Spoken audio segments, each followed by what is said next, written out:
Hello, good afternoon, nature lover. I'm your host, sandara Roon. Yes, nature lover, this is the part 3 for the showing from my endangered plants. So, let's go for the another variety of endangered plants in the Philippines. So, before anything else, please subscribe my channel. Please like, comment, share, and subscribe all and hit all notification bell for all updates for my new videos every day. Kaya let's go! The first plants that I present to you, species Endangered elachor, family Sangiveraceae, genus Endangered. Common names: Philippine waxflower, firstling rose, Siam rose, torch lily, or torch ginger. Torch ginger, Endangered elachor, also known as the Philippine wax flower, ginger flower, red ginger lily, or torch flower, is a tropical perennial with distinctive leaf-colored blossoms. The blooms and flowers stems are supposed to resemble a torch. Thus, the plants often are named seasonally. Thus, beautiful plants produce cone-shaped flower hands encircled by enormous, somewhat dropping bracts on large flower stalks. It's very beautiful. The second species is Heliconia fugonanta, family Heliconiaceae, genus Heliconia, or called birds of paradise. Heliconia genus Heliconia, the only genus of the family Heliconiaceae with nearly 200 species of flowering plants in tropical America. Heliconias are fast, vigorous grower in outdoor landscape in tropical.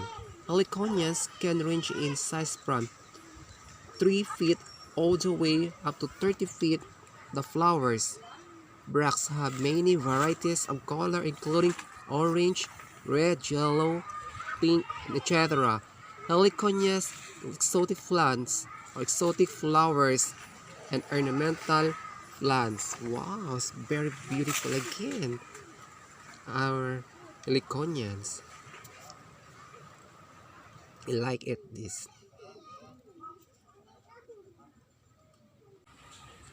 The third species of endangered plant is species Clerodendron umbellatum, genus Clerodendron, family Lamiaceae.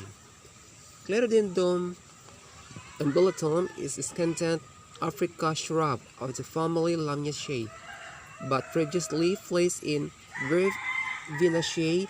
It is found in tropical Africa, Central America, and tropical Asia, its distributions being to some extent anthropogenic, as if often planted for its showy flowers. The genus Clerodendron is large with more than 300 species currently accepted. So this flower is very exotic or endangered here in the Philippines. So that's why need for prevention for our natural forest. Do not cut or do not buy any kinds of plant. It's better to put again into the forest to prevent new life this plant. The last species is bird nest fern.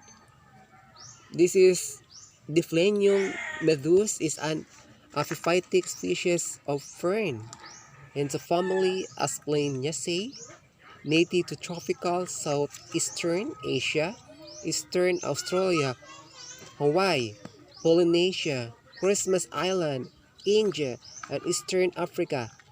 It is known for the common names bird nest fern or simply nest fern. Thank you for watching, and God bless you again.